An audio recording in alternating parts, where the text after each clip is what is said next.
नमस्कार दोस्तों, मेरा नाम है प्रमोद कुमार। फिजिक्स 77 में आप सभी का स्वागत है। फिजिक्स का अपन लोग पहला चैप्टर को कंप्लीट करने की ओर मूव कर रहे हैं। आज अपन लोग इलेक्ट्रिक फील्ड, इलेक्ट्रिक डायपोल, उसके सारे कंसेप्ट को सीखेंगे इस वाले वीडियो में। स्टार्ट करने से पहले काम की पॉइंट पे सबसे पहले चर्चा कर लेते हैं। जो भी कंटेंट यहाँ पे आपको प्रोवाइड कर रहा हूँ, स्क्रीनशॉट लेने का टाइम दूंगा आपको। फिर भी यदि आप स्क्रीनशॉट ना ले सको, यदि ना लेना चाहते हो, तो उसके लिए आपको ये पीडीएफ मटेरियल मिल जाएगा। कहाँ मिलेगा? टेलीग्राम चैनल पे या तो व्हाट्सएप चैनल पे, जहाँ पे आपकी सुविधा है वहाँ से आप इसे डाउनलोड कर लेना। अभी मत करना। कब डाउनलोड करोगे? जब इसका मैराथन सेशन हो जाएगा, अटेंड कर लोगे। इसके बाद मैराथन सेशन को अटेंड करना बहुत जरूरी है, क्योंकि उसी में आपको पता चलेगा कि इस पीडीएफ के कौन से पॉइंट को आपको याद करना है। उसमें हाईलाइट करके बता दूंगा। जो मैराथन क्लास में आप पढ़ोगे उसी पीडीएफ को एज इट इज आपको प्रोवाइड कर दिया जाएगा। ये थी काम की बातें। अभी सेशन को स्टार्ट करने से पहले प्रीवियस जितने भी अपन लोगों ने कंसेप्ट सीखा, उस पर छोटा छोटा क्वेश्चंस देख लेते हैं, न्यूमेरिकल देख लेते हैं, ताकि आपका बेस और भी मजबूत हो जाए इस चैप्टर को पकड़ने में। ठीक है, आओ। तो पहला क्वेश्चन है गाइज, ए पीस ऑफ, उल्टा लिख दिया, 2 बार पीस हो गया, तो अपन लोग सही कर देते हैं। यहाँ आ जाएगा a piece of polythene. Polythene का कोई पीस है। इज रब्ड ऊल ए ऊल, मतलब एक पॉलीथीन का कोई पीस है जिसको ऊन में क्या किया जाता है? रब किया जाता है, रगड़ा जाता है उसको। ये चार्ज ऑफ इतना, जब आप देखे होगे गर्म ठंडियों के मौसम में स्वेटर को आप खोलते हैं ऐसे, तो चिंगारी निकलती है। बेसिकली वो चार्ज होते हैं, है ना। ये अपना क्या करो, ये पेंसिल ले लो। आप यदि हेयर में इसे रब करोगे, ऐसे रगड़ोगे और पेपर कट के पीस को सामने लाओगे तो चिपक जाएगा। तो इसमें चार्ज क्रिएट हो गया और चार्ज फोर्स लगाता है, इसीलिए चिपक जाता है गाइस।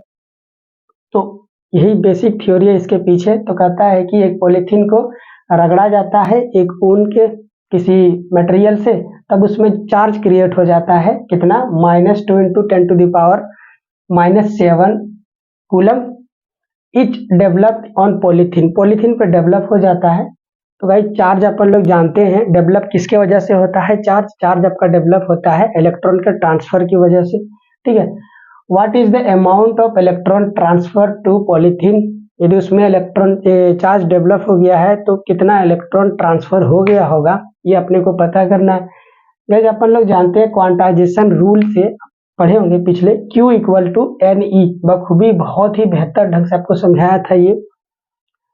तो अभी उल्टा लिख दिया क्योंकि मुझे n चाहिए। n बताता है आपका नंबर ऑफ इलेक्ट्रॉन, तो Ne = Q हो गया। Q आपका टोटल चार्ज है, तो टोटल चार्ज यहाँ पे आपका मेंशन है -2 × 10⁻⁻7 कूलम, यहाँ जो गिवन है। E है 1 इलेक्ट्रॉन का चार्ज। तो 1 इलेक्ट्रॉन का चार्ज कितना होता है? इलेक्ट्रॉन है इसीलिए माइनस, प्रोटॉन रहता तो प्लस, -1.6 × 10⁻⁻19 कूलम। तो अब n का मान आने वाला है, ये मल्टीप्लीकेशन में इधर भेज दे तो डिवाइड में हो गया, ये कूलम और इधर भी कूलम, कूलम कट गया। इन दोनों को जब आप सॉल्व करोगे डिवाइड करके तो इतना आएगा। और देखो नीचे में -19 है, ऊपर ले जाओगे तो +19 हो जाएगा। इन दोनों का बेस सेम है ना, 10 तो +19, इसको सॉल्व करोगे तो 12 आ जाएगा। तो नंबर ऑफ इलेक्ट्रॉन 1.25 × 10⁻12 इलेक्ट्रॉन, इतने इलेक्ट्रॉन हो गए।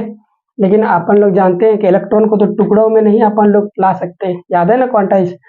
तो इसको अपन लोगों को डेसिमल में लिखना गलत हो गया, तो अपन लोग इससे 2 गो 0 उधारी मांग ले तो ये आपका 125 पूरा हो जाएगा।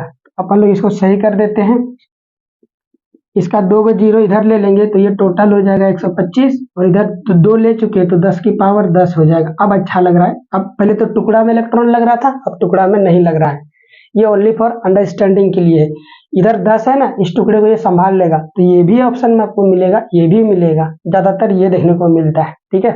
अब एक छोटा सा ऑब्जेक्टिव क्वेश्चन है आपके लिए। देखो यहाँ पे क्या है, does the charge body change it's charge with speed और वेलोसिटी? मान लो कि कोई बॉडी आपने चार्ज कर दिया, वो चार्ज बॉडी अब मूव करने लगा, तो मूव करने के दौरान क्या उसका चार्ज में बदलाव आएगा? नहीं, उसके चार्ज में बदलाव नहीं आएगा। ठीक है।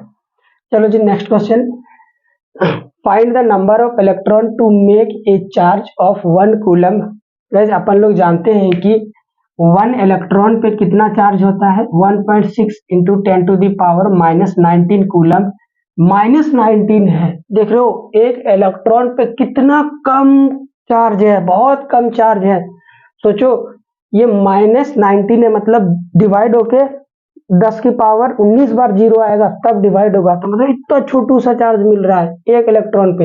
अब इमेजिन करके देखो, अपन लोग एक कूलम की बात कर रहे हैं, ये तो एक इलेक्ट्रॉन पे कितना चार्ज है 0.00000001, इतना कम कूलम है ना, 0 पॉइंट के बाद 000 इतना चल रहा है। तो 1 कूलम की बात कर रहे हैं तो इमेजिन कर लो बहुत सारे लगेंगे। पहले तो इसको न्यूट्रल करने, -19 को न्यूट्रल करने के लिए 10 की पावर क्या लगाना पड़ेगा 18 19, तब जाके ये दोनों एक दूसरे को कैंसिल करेगा, इतना इलेक्ट्रॉन तो चाहिए ही चाहिए, फिर इसके साथ लड़ना पड़ेगा। तो चलो सॉल्व करते हैं इसको, ये थोड़ा सा आपको अंडरस्टैंडिंग पर्पस के लिए बताया, अदरवाइज डायरेक्ट यहाँ पे अपन लोग फॉर्मूला लगाएंगे। एन इक्वल टू क्यू होता है, एक इलेक्ट्रॉन पे चार्ज कितना हो गया, इतना हो गया। अब कितना चार्ज की बात कर रहे हो sir 1 coulomb, total 1 coulomb charge, that's why 1 coulomb.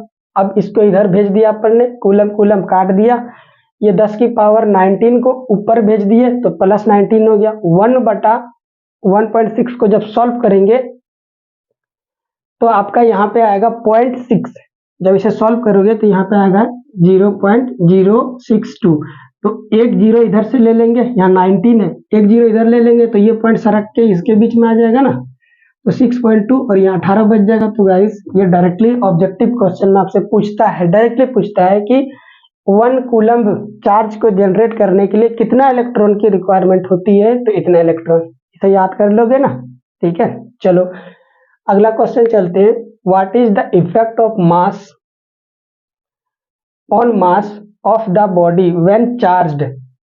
जब चार्ज किया जाता है किसी मटेरियल को तो उसके मास पे क्या प्रभाव पड़ेगा। गाइज अपन लोग जानते हैं कि चार्ज जब किसी बॉडी को करते हैं तो इलेक्ट्रॉन का ट्रांसफर होता है, क्योंकि इलेक्ट्रॉन की कमी और बढ़ोतरी के कारण ही किसी बॉडी में अपन लोगों का पॉजिटिव और नेगेटिव चार्ज का डेवलपमेंट को अपन लोग पहचान करते हैं। और इलेक्ट्रॉन यदि ट्रांसफर हो रहा है तो इलेक्ट्रॉन पे तो मास होता है, याद है ना, भूल तो नहीं गए गाइज। एटॉमिक लेवल में जो मास का यूनिट होता है वो क्या होता है AMU, ये भी आपको याद रखना है ना। तो इलेक्ट्रॉन पे आपका मास होता है 9.1 इंटू 10 की पावर -31 किलोग्राम, इतना होता है। तो गाइज मास का वेटेज तो है, अब इलेक्ट्रॉन ही खुदे चला जाएगा किसी दूसरे बॉडी में तो मास घटेगा। अब यदि खुदे इलेक्ट्रॉन यदि किसी दूसरे बॉडी में आ जाएगा तब ज्यादा मास लेके आ जाएगा, मतलब चार्ज हो रहा होगा तो मास का वेरिएबल भी हो रहा होगा। तो अपन लोग लिखेंगे ऑफकोर्स यस, यदि किसी बॉडी पे चार्ज हो रहा है तो उसके मास पे इफेक्ट होगा। कैसे होगा, वही वाला स्टेटमेंट यहाँ पे है, ये 2 मार्क्स का क्वेश्चन पूछ सकता है आपसे। The mass of body is affected by charging, charging के दौरान मास इफेक्ट होगा। कैसे होगा अपन ने बता दिया, यहाँ पे ये बाकायदा लिखा हुआ भी है, this is because charge is created by transfer of electron which have मास। और अपन लोग जानते हैं कि चार्ज किसके वजह से क्रिएट किया जाता है, इलेक्ट्रॉन के ट्रांसफर की वजह से। अब भूल तो नहीं गए ना, पहला क्लास याद है ना, सारी बातों को देखना, फिजिक्स है मजाक नहीं कर सकते, सारे टॉपिक को सीरियस वाइज पढ़ते हुए आओगे तभी समझ में आएगा, है ना। चलो जी ये कंसेप्ट समझ में आ गया आपको। नेक्स्ट है which of the following charge is not possible, बहुत बहुत बहुत ज्यादा महत्वपूर्ण है, ऐसे क्वेश्चन VVI लगा लो, VVI का स्क्वायर लगा लो। कहता है कि इन सभी 4 को ऑप्शन में से कौन सा ऑप्शन चार्ज होने की संभावना या प्रोबेबिलिटी को बताता है। अपन लोग जानते हैं NE इक्वल टू Q होता है, यहाँ पे N आपका इंटीजर है। अपन लोग सबको इस बारी बारी इस फ्रेम में रखेंगे, सॉल्व करेंगे, N का वैल्यू निकालेंगे। N का वैल्यू यदि इंटीजर आ गया तो सही है, N का वैल्यू यदि इंटीजर नहीं आ गया तो नॉट पॉसिबल, क्योंकि चार्ज कभी टुकड़ों में नहीं मिलता है ना। तो सबसे पहले ऑप्शन के लिए लेके आए, इलेक्ट्रॉन पे चार्ज तो सबके लिए फिक्स रहेगा, तो 1.6 into 10 to the power -19 coulomb. Option number A का चार्ज कितना दिया हुआ है 1.6 into 10 to the power -18 coulomb, Q के जगह बैठा दिया। 1.6 यहाँ भी है, 1.6 यहाँ भी है, 1.6 1.6 एक दूसरे को काट दिया, कूलम कूलम भी काट दिया गाइस, तो यहाँ पे आपका इस साइड बचेगा 10 की पावर -18, इस साइड है आपका 10 की पावर -19, बट गुना में n के साथ इधर भेज देंगे तो डिवाइड हो जाएगा। यहाँ पे माइनस में 19 है, ऊपर जगह तो प्लस में 19 हो जाएगा, है ना। तो माइनस में 18 और प्लस में 19, तो प्लस में 1 बचेगा, तो 10 की पावर 1 मतलब 10 हो गया। तो यहाँ पे 10 n बराबर क्या आ गया, 10 आ गया। 10 आपका इंटीजर है, मतलब ये तो सही निकल गया। दूसरे ऑप्शन को चेक करेंगे बारी बारी से ऐसे ही। तो n इंटू ई का मान तो अगेन सेम आ गया, और यहाँ पे चार्ज कितना दिया हुआ 1.6 इंटू 10⁻⁻20।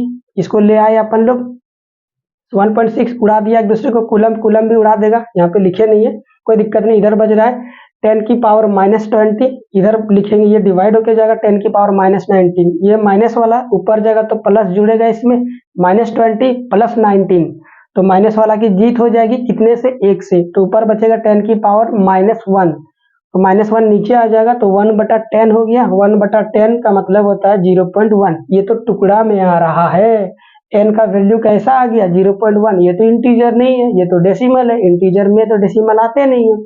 इसका मतलब ये वाला value not possible, not integer. इसके यदि ये वाला वैल्यू पॉसिबल नहीं है तो ये चार्ज भी पॉसिबल नहीं होगा, क्योंकि चार्ज को बनाने के लिए इलेक्ट्रॉन जिम्मेवार होते हैं, और इलेक्ट्रॉन को आपने यहाँ पर टुकड़ा में ले रखा है, मतलब टुकड़ा में अपन लोग ले नहीं सकते। इसका मतलब ये चार्ज भी क्रिएट नहीं हो सकता गाइस। तो यही वाला ऑप्शन आपका हो जाएगा नॉट पॉसिबल वाला। ये भी नहीं मिलता तो अपन लोग तीसरे के लिए फाइट मारते, चौथे के लिए फाइट मारते। गाइस आपका यदि क्वेश्चन पेपर में ऐसा क्वेश्चन ऑब्जेक्टिव में पक्का आएगा, ये मैं बोलता हूँ, तो ऐसे चेक करना आपको, ठीक है। छोटा कॉन्सेप्ट, स्क्रीनशॉट लेना चाहते हो ले सकते हो, अदरवाइज पीडीएफ में ऑलरेडी होगा ये। चलो 1 2 3 डन। गाइस अभी अपन लोग मूव करते हैं अगले कंसेप्ट की ओर, जिसका नाम है इलेक्ट्रिक फील्ड एंड डाइपोल। बहुत बेहतर कंसेप्ट है, बहुत अच्छे से समझोगे आप इसे, ठीक है। इसे इरेज करता हूं मैं।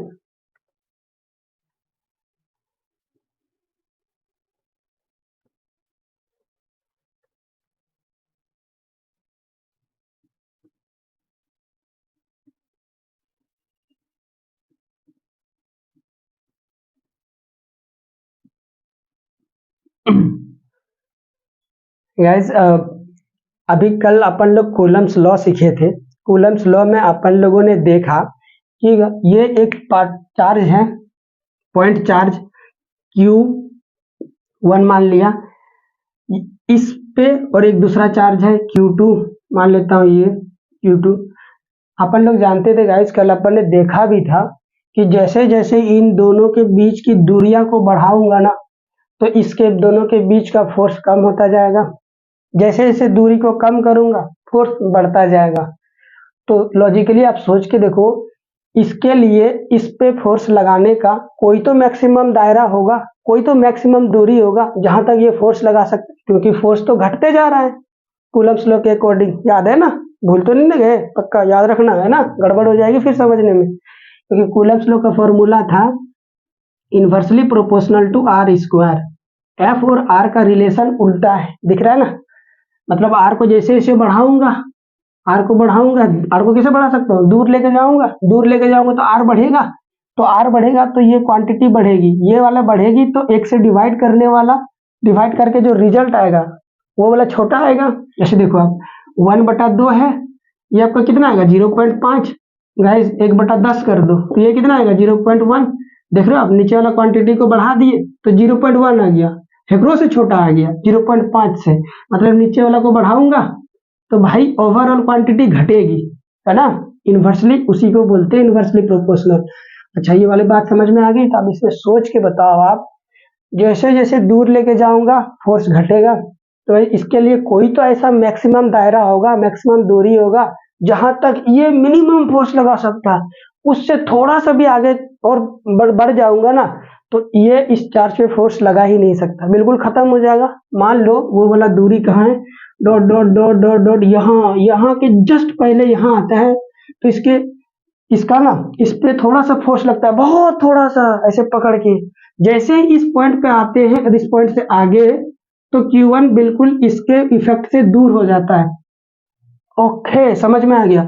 इससे पहले वाला इन सब दूरी में क्या फोर्स लगेगा, ऑफ कोर्स लगेगा। यही वो मिनिमम दूरी है यहाँ से यहाँ तक का, जहां तक ये वाला पार्टिकल इस पे फोर्स लगा सकता है, इसके बाद वो लगा ही नहीं पाएगा। तो गाइस ये मिनिमम दूरी को रेडियस मान लो आप, और एक सर्कल खींच लो ऐसे, ठीक है। एक सर्कल खींचोगे आप तो उल्टा हो गया, कोई बात नहीं, अपन लोग समझ जाएंगे। सर्कल खींचोगे तो ये एक आपको दिख रहे हो, एक फील्ड दिखाई देगा एकदम स्टेडियम के जैसा, है ना, क्रिकेट वाला। तो गाइस ये फील्ड है, लेकिन कौन सा वाला? Electric field. किसका वाला? इसका वाला। इसका वाला ये फील्ड है। इसके अंदर पे यदि कोई चार्ज पार्टिकल दूसरा वाला आ गया ना, ये उस पे फोर्स लगाएगा। अब फोर्स का नेचर कैसा होगा वो बात की बात है, लेकिन फोर्स तो पक्का लगाएगा।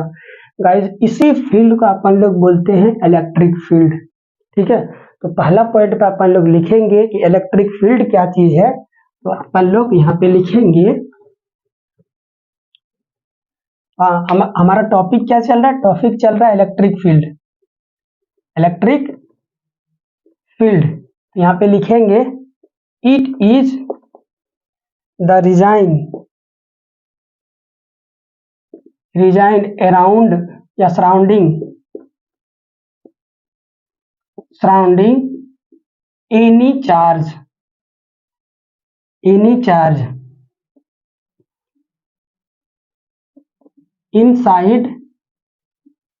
inside the field.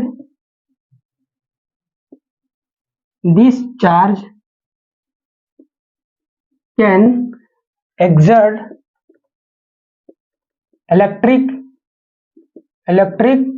force। Guys उसी को अपन लोग क्या बोलेंगे? इलेक्ट्रिक फील्ड बोलेंगे। साफ साफ लिख दिया ना, it is the region surrounding any charge comma inside the field, उसी फील्ड के इनसाइड में दिस चार्ज, वही वाला चार्ज जिसका फील्ड होगा, कैन एग्जर्ट फोर्स।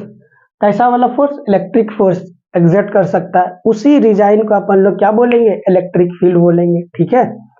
गाइस इस इलेक्ट्रिक फील्ड से ना बहुत सारे क्वेश्चंस आते हैं आपसे। तो पहले नंबर पे आप देखो क्या चीज है, ये तो डिफिनेशन है। दूसरे नंबर पे आपको याद रखना, यहाँ से काम चालू हो गया आपका, याद रखना it is vector quantity. It is vector quantity. ये वेक्टर क्वांटिटी है, हाँ जी। कैसे? ये तो फोर्स को बता रहा है ना, फोर्स को दिखाने के लिए आया है ये वाला फील्ड। अपन लोग बस बोल रहे हैं कि ये वो वाला फील्ड है जहां पे फोर्स को महसूस करवाएगा। जब फोर्स से है वो वाला फील्ड, तो फोर्स तो वेक्टर है, दैट्स वाई ये भी वेक्टर है। और भी एक अच्छा रीजन पता चलेगा इसका पीछे, आगे आएगा अभी, ठीक है। ये पॉइंट आपको याद रखना है। ये वेक्टर क्वांटिटी है, तो भाई इसका ऐसा यूनिट क्या होता है? गाइज आपको याद रखना है, इसका ऐसा यूनिट बराबर होता है न्यूटन पर कूलम्ब, ठीक है। इसका ऐसा यूनिट यही होता है। दूसरे नंबर पे होता है अनदर यूनिट। इसका ऐसा यूनिट ये वाला हो गया। दूसरा यूनिट होता है वोल्ट मीटर। टेंशन ना लो, ये जो पीडीएफ जिससे देख के मैं पढ़ा रहा हूँ आपको, ये मिल जाएगा आपको। बस इस पीडीएफ में जो मटेरियल लिखा हुआ उसका मतलब समझा रहा हूँ अभी आपको, ठीक है। तो ये तो इलेक्ट्रिक फील्ड का डिफिनेशन पता चल गया, इलेक्ट्रिक फील्ड क्या बताता है वो भी पता चल गया अपने को, ठीक है। अभी अपन लोग इस इलेक्ट्रिक फील्ड, अपन ने क्या बोला कि एक पॉइंट चार्ज है। इस पॉइंट चार्ज से जैसे जैसे दूरियां बढ़ाओगे तो उस दूसरा कोई चार्ज इसके अंदर में आ गया, इस फील्ड के अंदर, तो उस पर फोर्स लगेगा। वो वाला फोर्स कम होता जाएगा जैसे जैसे दूरियां बढ़ते जाएगी, ज्यादा होता जाएगा जैसे जैसे दूरियां नजदीक आएगी। तो गाइस कितना कम होगा, कितना ज्यादा होगा, वो वाला अमाउंट भी तो अपने को पता करना है, तभी तो अपन लोग कंट्रोल कर सकते हैं उस चीज को। तो उसके लिए अपन लोगों को मैथमेटिकल इक्वेशंस जानना जरूरी है। दैट्स वाई अपन लोग इसका मैथमेटिकल फॉर्मेट भी देखेंगे। तो यहाँ पे अपन लोग नेक्स्ट लिखेंगे mathematical form of electric field. Electric field कैसे आया?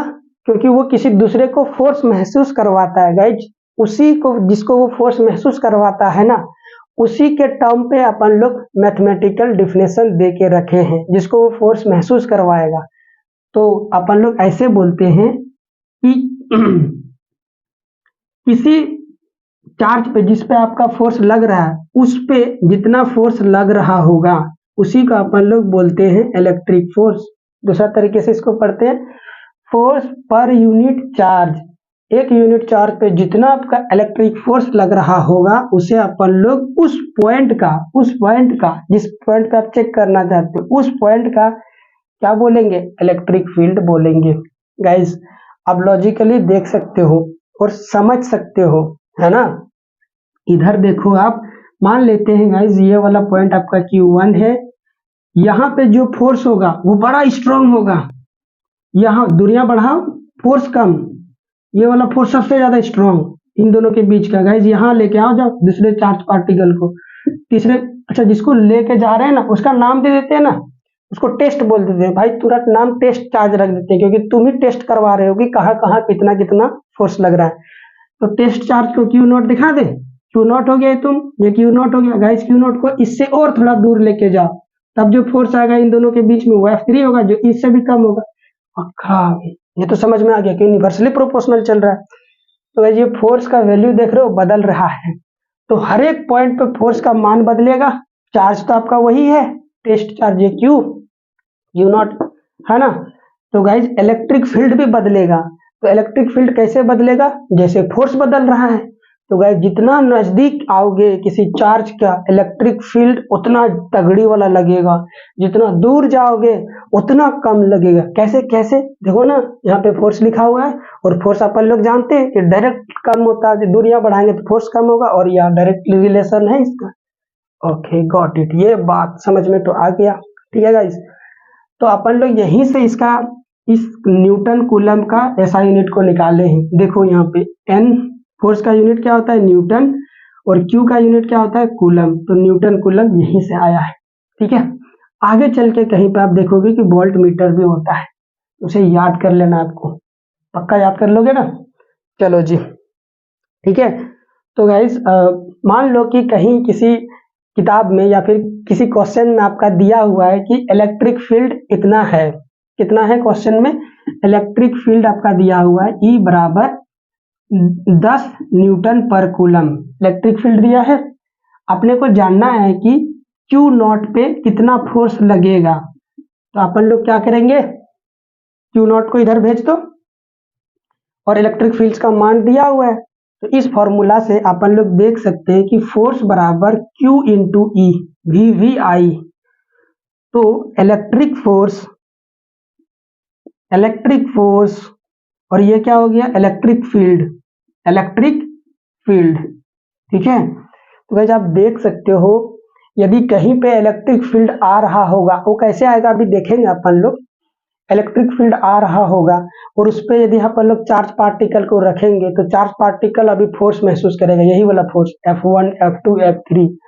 अब वो वाला फोर्स कितना होगा डायरेक्टली अपन लोग निकाल सकते हैं। एक काम करो सर, आप इलेक्ट्रिक फील्ड दे दो, चार्ज का मान दे दो, हम आपस में मल्टीप्लाई करके निकाल देंगे। तो गाइस इलेक्ट्रिक फोर्स और इलेक्ट्रिक फील्ड के बीच का रिलेशन पता चल गया ना। उधर रखोगे आंसर फट से बोल देगा, धाए से आ जाएगा। तो गाइस ये दोनों चीज को आपको याद करके रखना है। इंपॉर्टेंट बात क्या है इसमें, इसको साइन के साथ पुट करना, साइन के साथ पुट करें, छोटा छोटा नंबरिकल आ जाएगा तो पॉजिटिव चार्ज होगा तो पॉजिटिव के साथ पुट कर देंगे, निगेटिव होगा तो निगेटिव के साथ पुट कर देंगे। अब इससे फायदा क्या होगा, इससे फायदा है ना, बहुत बढ़िया।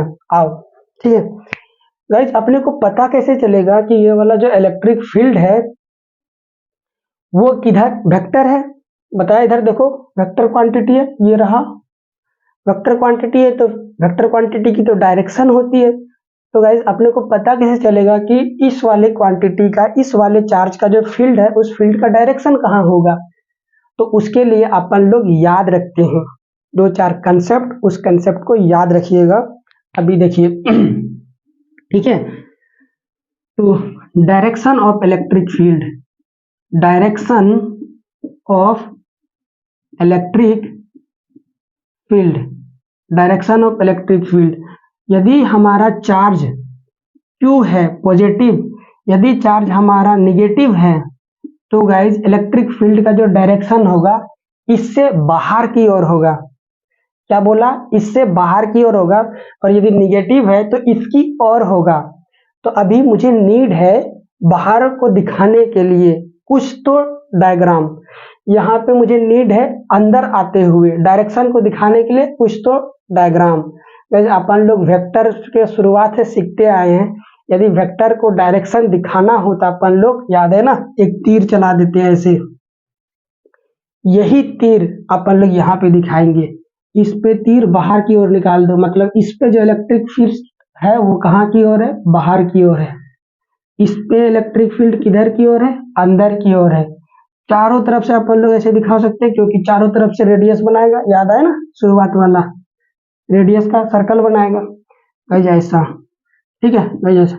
इसको इलेक्ट्रिक फील्ड ऑफ लाइन बोलते हैं, अभी जस्ट इसके बाद आएगा, तो ये वाला डायरेक्शन आपको पता चल गया, ठीक है। चलो जी, ये हो गया। अभी अपन लोग कुछ बिहेवियर देखते हैं, उस बिहेवियर के अकॉर्डिंग आपको ना रिजल्ट को याद रखना है। गाइस अपन लोग जानते हैं फोर्स बराबर Q इंटू ई आ गया, ई यहाँ पे इलेक्ट्रिक फील्ड है। अभी यदि लेते हैं Q बराबर पॉजिटिव चार्ज, दो ही प्रकार के चार्ज होता है अपने पास, एक तो पॉजिटिव होगा या तो निगेटिव होगा। पॉजिटिव चार्ज आ जाता है तब क्या होगा गाइस, एज्यूम करो तगड़ी वाले, यहाँ पे कहीं किसी चार्ज यहाँ दूर में कहीं पे रखा हुआ होगा, और ये कैसा चार्ज है, पॉजिटिव चार्ज, इससे इलेक्ट्रिक फील्ड निकलेगा बहुत सारा इलेक्ट्रिक फील्ड निकलेगा। तो अपन लोग निकालते हुए ऐसे दिखाएंगे, ये रहा इलेक्ट्रिक फील्ड, ये रहा इलेक्ट्रिक फील्ड, ये रहा इलेक्ट्रिक फील्ड। अब सोचो ना, कॉपी में यदि इतना बड़ा दिखाऊंगा तो गड़बड़ हो जाएगा, तो अपन लोग मानेंगे कि कहीं दूर चार्ज रखा हुआ है, वहां से इलेक्ट्रिक फील्ड आ रहा होगा। ये सबको पता है, हमें पता है, अभी आप जान गए। आपका जो क्वेश्चन चेक करेंगे सर एग्जामिनर, उन्हें भी पता है कि दूर से कहीं आ रहा होगा, तो अपन लोग दूर से दिखाते नहीं है, बस यहाँ से इसको मिटा देते हैं ऐसे। लो गाइस, ये आपका इलेक्ट्रिक फील्ड है, कहाँ से आ रहा होगा, इधर कुछ कहीं से आ रहा होगा, जहां से आ रहा है उसको अपन लोग बोलते हैं सोर्स। क्या बोलेंगे, सोर्स, अभी उसमें भी चर्चा करेंगे। तो गाइस ये आपका इलेक्ट्रिक फील्ड कहीं से आ रहा होगा, कितना अमाउंट है इलेक्ट्रिक फील्ड का, ई, इस पे पॉजिटिव चार्ज रखोगे आप, कैसा चार्ज, पॉजिटिव चार्ज, ठीक है। पैरेलली आप निगेटिव वाला भी समझ लो, ये 1 ले लेते हैं, ये केस 2 ले लेते हैं। जब Q का मान आपका निगेटिव हो जाए, निगेटिव हो सकता है, इलेक्ट्रॉन भी आ सकता है ना, इलेक्ट्रॉन आ गया, तब मान लो कि यही आपका ये है चार्ज है इलेक्ट्रिक फील्ड, इस पे आपका कैसा है, निगेटिव चार्ज है गाइस। दोनों ही केस को समझते हैं पैरेलली। तो इस पे फोर्स कितना लगेगा, फोर्स का मैग्नीट्यूड कैसे पता करेंगे भाई, मॉड ले लो, तो ये तो चार्ज है Q और E, दोनों का मैग्नीट्यूड दिया हुआ रहेगा, नॉर्मल अलजेब्राइक तरीके से मल्टीप्लाई कर दो, वैल्यू आ जाएगा। डायरेक्शन क्या होगा गाइस, डायरेक्शन के लिए जिम्मेवार कौन होगा, ये वाला Q का साइन, Q का साइन जिम्मेवार होगा। प्लस चार्ज है ना, इसीलिए इधर लिखे थे कि कैसे रखोगे, साइन के साथ, तो प्लस साइन है तो प्लस साइन रखो गाइस, ये तो मैग्नीट्यूड है। अगेन इसको दोबारा ले लेते हैं, फोर्स बराबर प्लस साइन रखेंगे तो प्लस Q इंटू ई, तो गाइस प्लस साइन का मतलब हो गया सेम डायरेक्शन, इधर की ओर आओ, इधर की ओर। तो F बराबर, पहले इसको लिख देता हूं तब बेहतर समझ पाओगे। तो F बराबर डायरेक्शन के लिए क्या हो जाएगा, इसको निगेटिव के साथ पुट करो, तो guys negative of E, guys ये तो मैग्नीट्यूड है, गाइस Q तो मैग्नीट्यूड है, ये प्लस साइन क्या बता रहा है आपको, तो भाई सेम डायरेक्शन, ये निगेटिव साइन क्या बता रहा है, ऑपोजिट डायरेक्शन। बट किसका ऑपोजिट डायरेक्शन, इसके जस्ट बगल में देखो इलेक्ट्रिक फील्ड है, उसी का ऑपोजिट डायरेक्शन। इसका जस्ट बगल में कौन है, ई, इसके बगल में कौन है, ई, इलेक्ट्रिक फील्ड के same direction. Okay got it, मतलब गाइस आपको समझ में आ गया, इसमें जो फोर्स लगेगा वो पैरेलल होगा या फिर सेम होगा, पॉजिटिव है तो सेम होगा, किसके सेम होगा, तो यहाँ पे इलेक्ट्रिक फील्ड का सेम होगा। गाइस यहाँ पे निगेटिव है तो ऑपोजिट होगा, याद है ना, निगेटिव उल्टा दिशा को बताता है, फोर्स बराबर यहाँ पे ऑपोजिट होगा, ओपोजिट, ओपो है ना, ऑपोजिट होगा इलेक्ट्रिक फील्ड का। तो गाइज इस इलेक्ट्रिक फील्ड का डायरेक्शन किधर है गाइज, देख के बताओ आप। इलेक्ट्रिक फील्ड का डायरेक्शन आगे की ओर है, तो इस पे फोर्स निगेटिव चार्ज है, तो फोर्स का डायरेक्शन इसका ऑपोजिट होगा, जस्ट ऑपोजिट, पूरा इधर से इधर घूम जाएगा। तो गाइज इस पे फोर्स लगेगा इधर की ओर।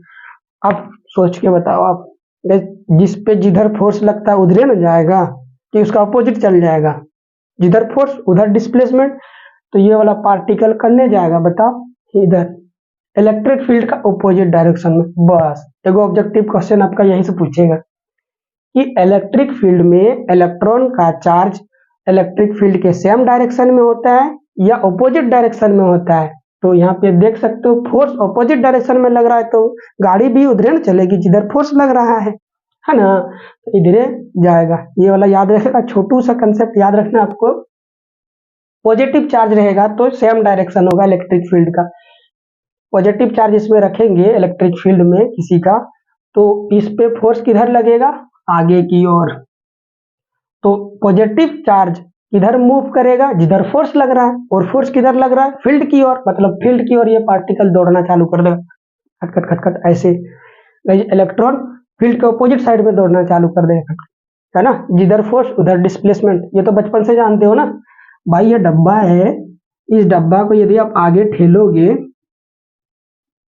तो ये पीछे थोड़े आएगा, जिधर फोर्स लगा रहे हो उधर ही तो जाएगा, जिधर फोर्स का डायरेक्शन उधर ही डिस्प्लेसमेंट का डायरेक्शन, ये अपन लोग जानते हैं, है ना।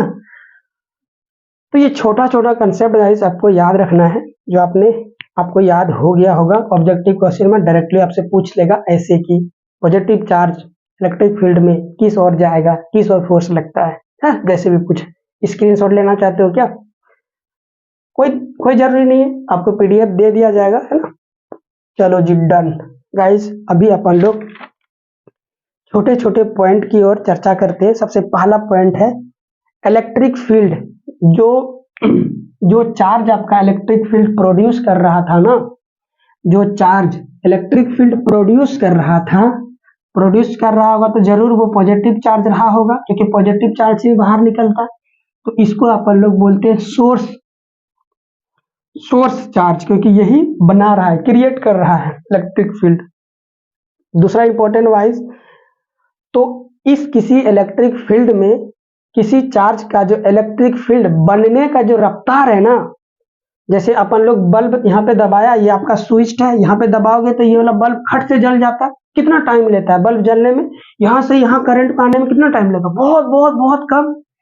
तो गाइज ये याद रखना आपको, किसी भी चार्ज पार्टिकल पे इसके सराउंडिंग में इलेक्ट्रिक फील्ड बनने का जो रफ्तार है ना, ढाई से बन जाएगा।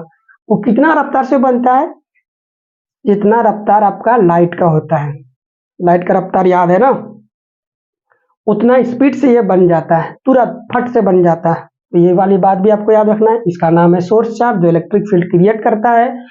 और ये कितने रफ्तार से इलेक्ट्रिक फील्ड को अपने सराउंडिंग में बना लेता है, स्पीड ऑफ लाइट के रफ्तार से बना लेता है। इतनी पॉइंट आपको याद रखना है गाइस, ठीक है।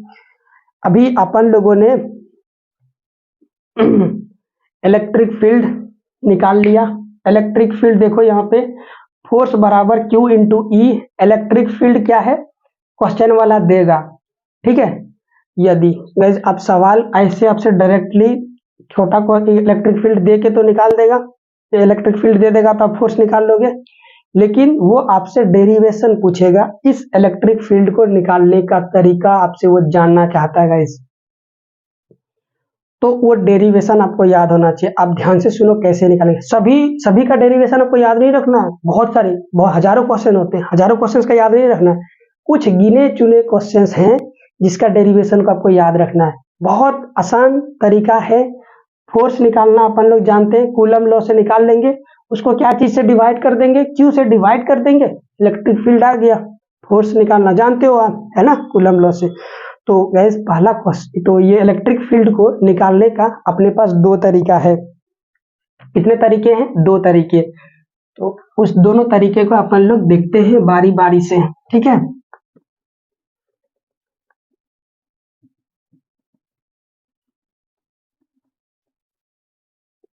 ठीक है, method to calculate electric field. Method to calculate electric field. तो पहले नंबर पे है by using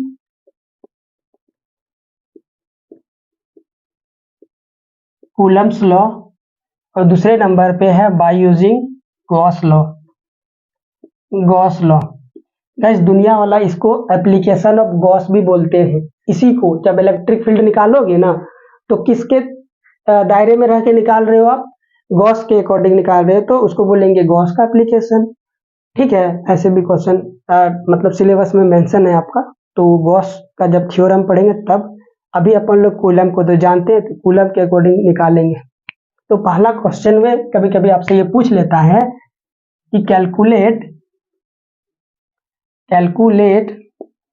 electric field due two point charge Q. Guys, इस क्यू के वजह से आपको क्या करना है? इलेक्ट्रिक फील्ड पता करना है। अब कहाँ पे पता करना है ये नहीं दिया है इन्होंने, तो अपन लोग मान लेंगे कि जहां पे अपन लोगों को पता करना है वो दूरी इस पॉइंट चार्ज से कितना दूरी पर है? वो r दूरी पर है। गाइस, अपन लोग जहाँ पे इलेक्ट्रिक फील्ड निकालते हैं, याद है ना कैसे निकालते हैं? यहाँ पे कोई चार्ज होगा जिसपे फोर्स लगाएगा, उसी चार्ज पे फोर्स लगाने वाले अमाउंट को अपन लोग इलेक्ट्रिक फील्ड बोलते हैं। तो गाइस, तो यहाँ पे अपन लोग एक चार्ज ले लेते हैं, याद है बार बार चार्ज को रख के आगे पीछे कर रहे थे, वही चार्ज को बुलाते हैं क्यू नॉट। इसको बोलते हैं टेस्ट चार्ज। क्या बोलते हैं इसको? Test charge. तो यहाँ पे आपको लिखना पड़ेगा सॉल्यूशन में, here q naught equal to test charge. ये डेरिवेशन आएगा 3 नंबर में, तो पूरा लिखना है आपको। ठीक है, और क्यू क्या है आपका? Source charge. सोर्स चार्ज जहां से इलेक्ट्रिक फील्ड बनेगा, क्यू नॉट क्या है? टेस्ट चार्ज, जिस पर फोर्स कितना एक्सपीरियंस होगा वो निकालना, इलेक्ट्रिक फील्ड उस पर निकालना है। तो अपन लोग जानते हैं फ्रॉम कूलम्स लॉ से जानते हैं फोर्स बराबर के Q1 Q और ये Q2 Q नॉट अपॉन दोनों के बीच का डिस्टेंस का स्क्वायर। तो गाइस, कूलम्स लॉ से हमारा फोर्स आ गया।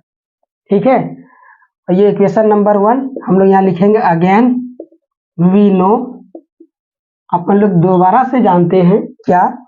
इलेक्ट्रिक फील्ड बराबर फोर्स अपॉन किस पे लगाना चाहते हो? इस क्यू नॉट पे लगाना चाहते हो, तो क्यू नॉट है ना, अभी थोड़ी देर पहले लिखाया था। फोर्स अपॉन जिसपे आपको देखना है कितना इलेक्ट्रिक फील्ड लग रहा है, उसकी चार्ज। जिसके वजह से आ रहा है उसको नहीं लिखना है, जिसपे आपको देखना है कितना फोर्स लग रहा है उसको लिखना है, उसका चार्ज। ये हो गया 2। तो अपन लोग लिखेंगे फ्रॉम 1 एंड 2 से अपन लोग देख सकते हैं इलेक्ट्रिक फील्ड बराबर फोर्स का मान यहाँ पे आ जाएगा k q naught upon r square. Guys, और एक बड़ा वाला डिवाइड आएगा, इलेक्ट्रिक फील्ड को नीचे कर देता हूँ, ये पूरा, ये तो फोर्स का मान हो गया, और नीचे क्यू नॉट का मान। अगला स्टेप और चलते हैं, के क्यू नॉट, ये आर स्क्वायर। गाइज, ये क्यू नॉट यहाँ आ जाएगा, आते ही इसके साथ छम, तो ई बराबर कितना आ गया? K q by r square.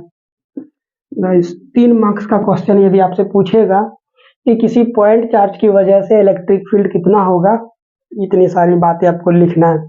बहुत इजी था ना, डिफिकल्ट नहीं है ना। फॉर्मूला याद रखना है, Coulomb's law, k Q1 Q2 by r square. Electric field force per unit charge, जो 3 बार बोलोगे याद हो जाएगा। ठीक है जी। इलेक्ट्रिक फील्ड ऑफ लाइंस क्या चीज है?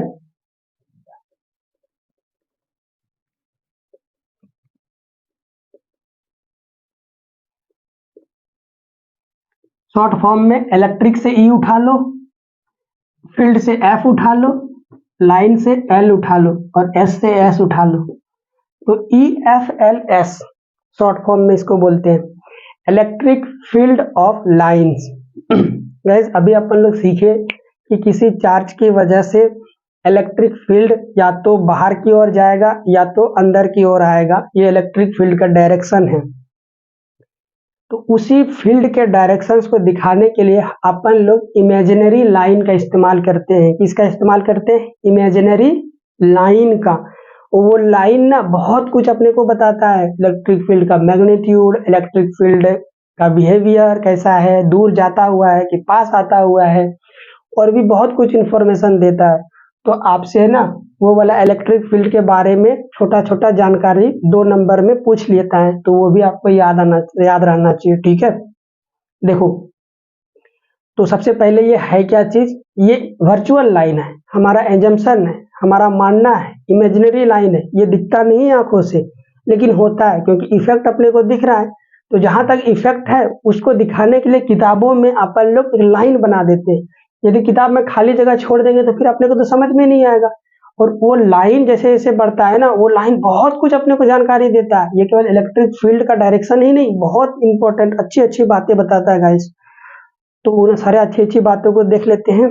तो सबसे पहले नंबर पे है आपका इलेक्ट्रिक फील्ड ऑफ लाइंस। ये है क्या? दीज आर द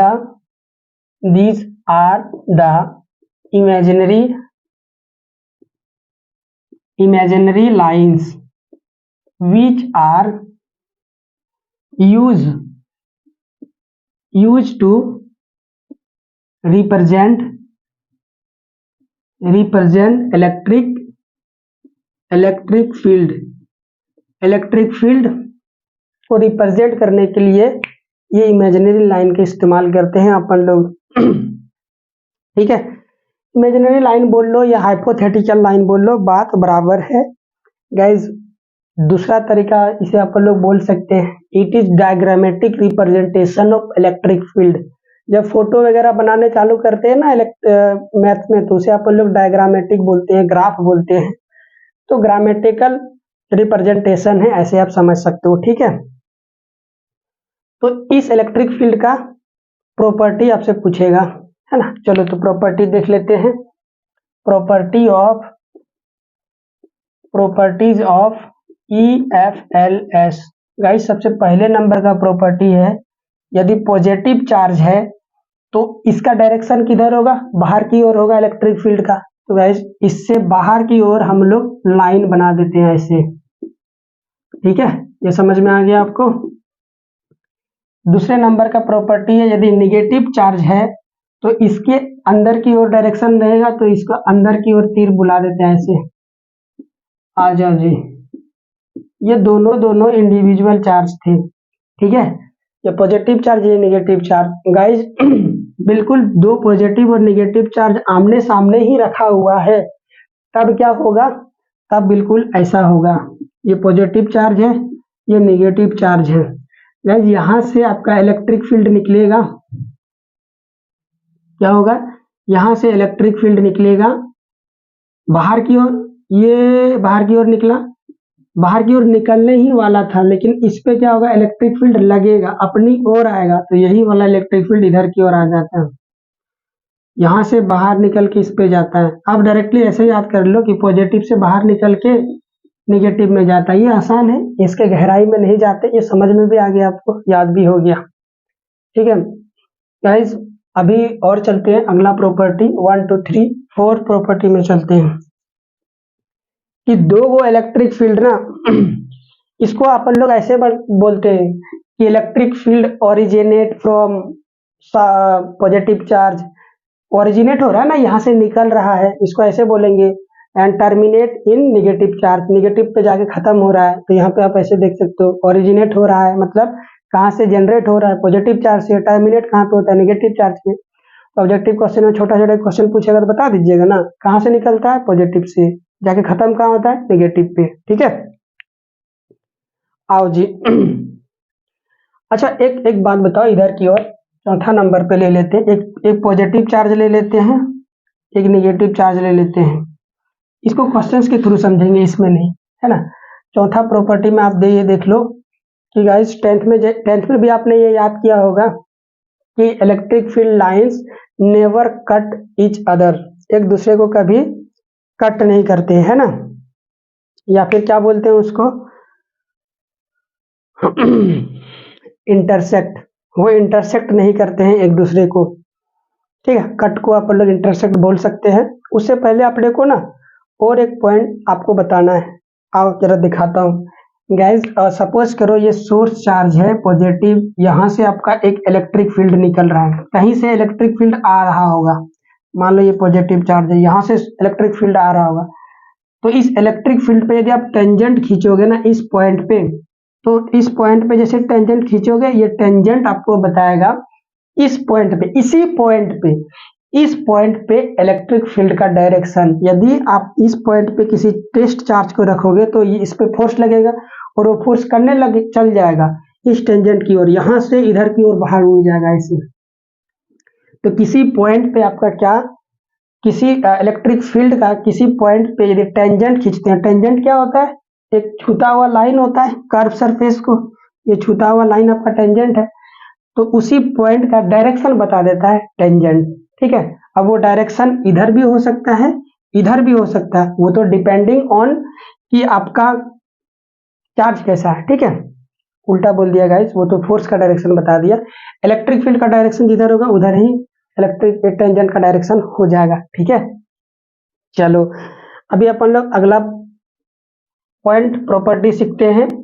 दो गो इलेक्ट्रिक फील्ड कभी भी एक दूसरे को इंटरसेक्ट नहीं करेगा। मान लो ये इलेक्ट्रिक फील्ड है, ये इलेक्ट्रिक फील्ड है, दो इलेक्ट्रिक फील्ड एक दूसरे को कभी इंटरसेक्ट नहीं करते हैं, ये वाला बात आपको याद रखना है, ठीक है। चलो गाइस, अगला प्रॉपर्टी ये बोलता है number of electric field of line is directly proportional to the amount of electric field. इसका मतलब ये हो गया कि जिसपे जितना ज्यादा इलेक्ट्रिक फील्ड निकलेगा ना, वो वाला उतना ही तगड़ा वाला सॉरी इलेक्ट्रिक फील्ड लाइन होगा। ज्यादा number of electric field of line मतलब ज्यादा तगड़ा वाला field, come number of electric field, come number of electric field of line मतलब कम तगड़ा वाला फील्ड, ठीक है। तो गाइज ऐसे कंपेयर करने के लिए आ जाएगा ऑब्जेक्टिव क्वेश्चन में, ये प्लस है, तो आप देख के बताओ कि कौन सा तगड़ा इलेक्ट्रिक फील्ड है, इस चार्ज की वजह से कि इस चार्ज की वजह से। गाइज इसमें आप देख सकते हो, इसमें चारे गो लाइन है, इसमें बहुत सारा लाइन है, 1 2 3 4 5 6 7 8 8 लाइन है। तो गाइज कौन सा स्ट्रॉन्ग होगा इलेक्ट्रिक फील्ड, इसके वजह से जो इलेक्ट्रिक फील्ड होगा वो कतई ज्यादा खतरनाक होगा, मतलब स्ट्रॉन्ग होगा इस वाले इलेक्ट्रिक फील्ड के रिस्पेक्ट में, ठीक है। तो अगला पॉइंट यही है। नेक्स्ट अपन लोग जानते हैं कि फ्लो ऑफ इलेक्ट्रॉन या फ्लो ऑफ चार्ज को क्या बोलते हैं अपन लोग, करंट बोलते हैं, इलेक्ट्रिसिटी बोलते हैं। वही इलेक्ट्रिसिटी का यूज करके बल्ब फैन पंखा चलाते हैं अपन लोग। तो इलेक्ट्रॉन को अभी क्या करना है, अपने को मूव कराना है। तो इलेक्ट्रॉन मूव कब करता है, अभी इधर अपन लोगों ने देखा कि किसी इलेक्ट्रिक फील्ड में यदि अपन लोग रख देंगे किसको, इलेक्ट्रॉन को, तो इलेक्ट्रॉन को तो अकेले उठा के नहीं ना रख सकते हैं, तो एक काम करते हैं, तार को एगो ले आते हैं, वो तार में इलेक्ट्रॉन होगा और उस तार को ही इलेक्ट्रिक फील्ड में लाके रख देंगे। तो इस तार के अंदर फोर्स लगेगा और वो फोर्स अभी तुरंत निकाले अपन लोग Q इंटू ई, तो फोर्स लगेगा तो इलेक्ट्रॉन मूव करना चालू कर देगा, मूव करेगा तो करंट आ जाएगा, उस करंट का यूज कर लेंगे। तो गाइस अपन लोग इस इलेक्ट्रिक फील्ड को बनाएंगे, तो बनाएंगे कैसे, तो बनाने के लिए ही अपन लोग इस्तेमाल करते हैं या फिर बना बनाया डिवाइस अपने को जो मिलता है वो है बैटरी।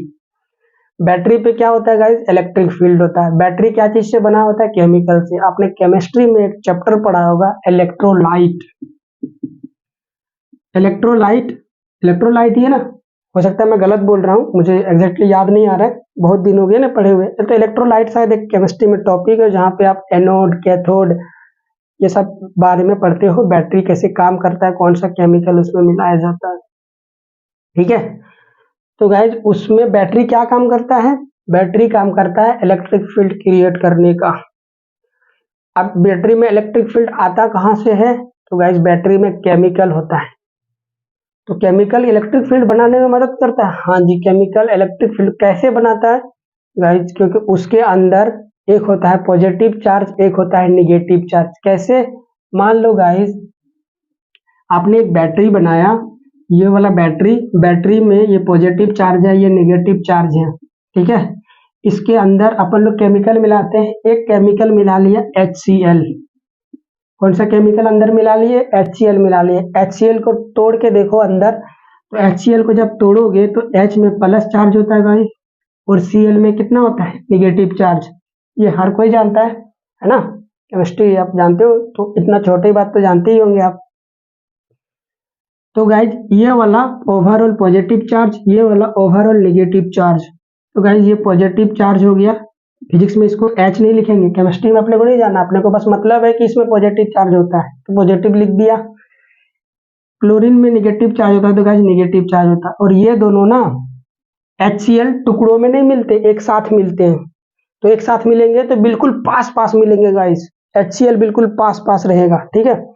तो गाइज एक पॉजिटिव चार्ज देखो और एक नेगेटिव चार्ज देखो गाइज, ये दोनों सिस्टम बिल्कुल पास है। इन्हीं दोनों सिस्टम को अपन लोग बोलते हैं डायपोल।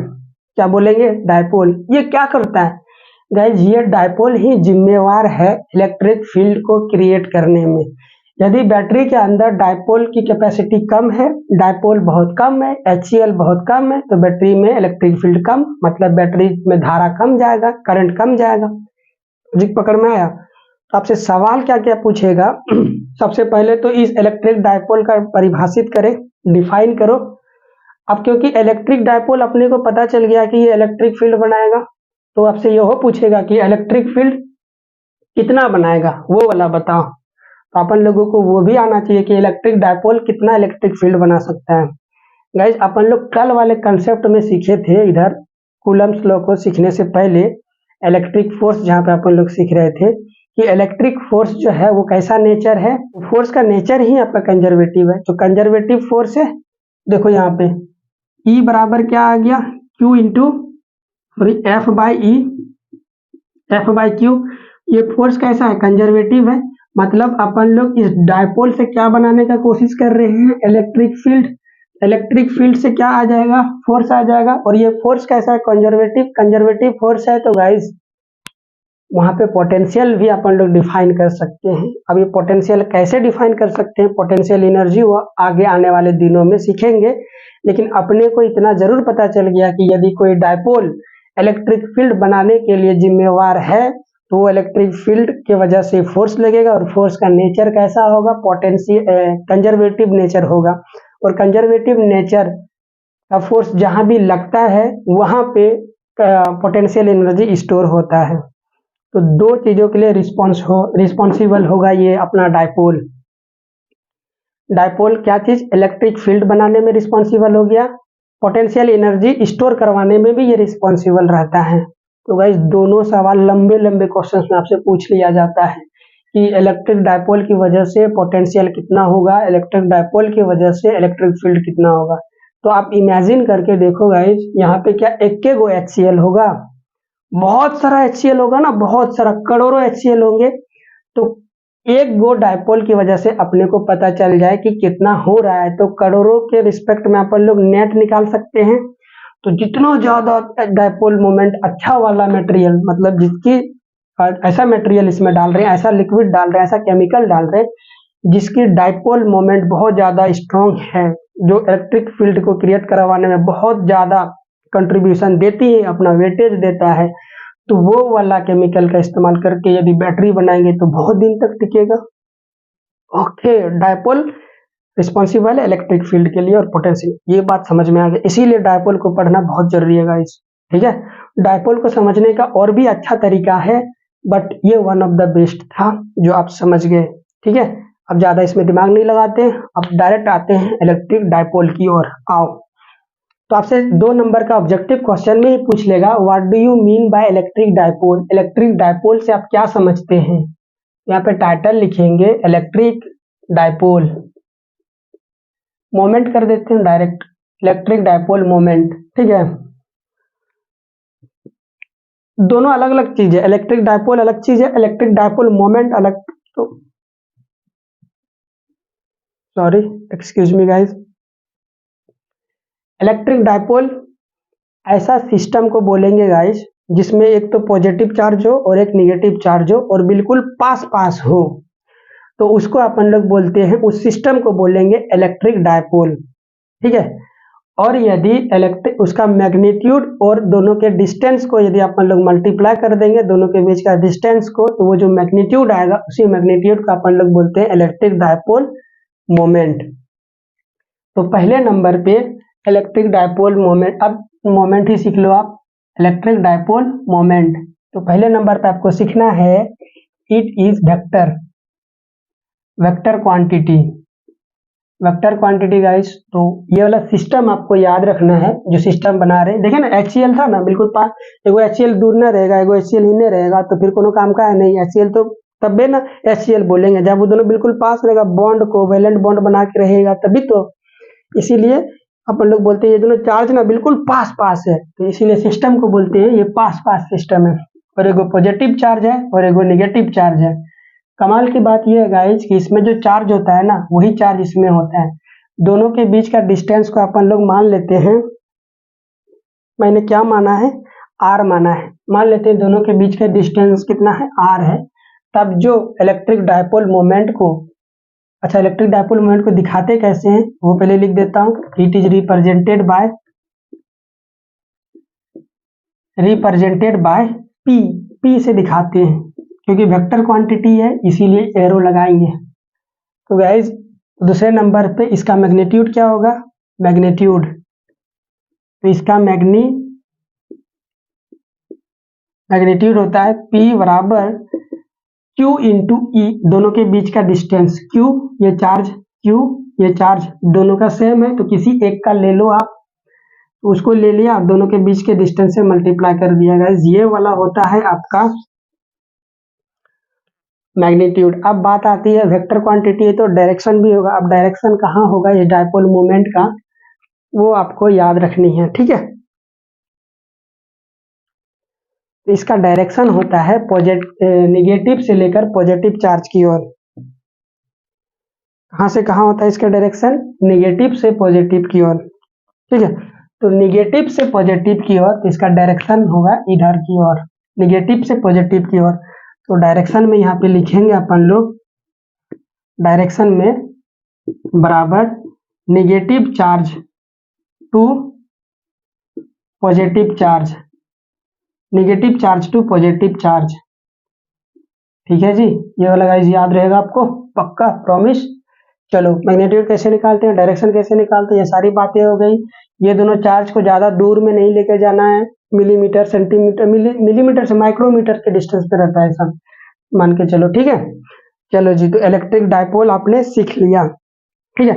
SI यूनिट यहाँ से निकाल सकते हो आप। SI यूनिट इसका Q का चार्ज यूनिट क्या होता है, कूलम्ब होता है, और R तो डिस्टेंस है, डिस्टेंस का यूनिट क्या होता है, मीटर होता है, तो कूलम्ब मीटर हो गया, ठीक है। ये याद रखोगे आप, कूलम्ब मीटर हो जाएगा इसका SI यूनिट। इसका प्रैक्टिकल यूनिट भी आपसे पूछ लेगा, ये डायरेक्ट आपसे पूछेगा, तो लिख ही देता हूँ। SI यूनिट इसका क्या हो गया आपका, SI यूनिट बराबर हो गया कूलम्ब मीटर। गाइस इसका प्रैक्टिकल यूनिट होता है, practical unit. Guys practical unit का मतलब आप समझते हो ना, अपन लोग हमेशा एरिया को क्या चीज में मेजर किए हैं, kilometre square, metre square, centimetre square. लेकिन जब अपने गांव में जाओगे, घरों में जाओगे ना, वहाँ डायरेक्ट लोग बोलेगा 1 बीघा, 2 बीघा, 4 कट्ठा, 4 धूर, 8 धूर। तो गाइस ये सब क्या यूनिट है, ये भी तो एरिया को ही बता रहा है, जमीन का एरिया को ही तो बता रहा है, 1 एकड़ 2 एकड़। गाइस ये सारे हैं प्रैक्टिकल यूनिट जो यूज होता है लाइफ में, कॉमर्शियल यूनिट भी जिसको बोलते हैं गाइस। तो ये वाला है, अपन लोग जो पढ़ के जाएंगे वो कूलम्ब मीटर, ये बुक का यूनिट है। जब मार्केट में ये आएगा ये डायपोल, तो उसको डीबाई बोलेंगे, क्या बोलेंगे, प्रैक्टिकल यूनिट इसका डीबाई। डीबाई का स्पेलिंग क्या है, DEBYE, DEBYE। तो आपसे ऑब्जेक्टिव क्वेश्चन में पूछ लेगा कि डी बाई किसका यूनिट होता है, electric force, electric dipole moment, या इलेक्ट्रिक फील्ड। तो इलेक्ट्रिक डायपोल मोमेंट अपन लोग सही मार देंगे, ठीक है। इतने सारे छोटी छोटी जानकारी है। इसका डिफिनेशन भी है जो अपन ने नहीं लिखाया है, बट आपका इसमें लिखा हुआ है, वो डिफिनेशन अपन लोग PDF के थ्रू देख लेंगे। गाइज नेक्स्ट चलते हैं।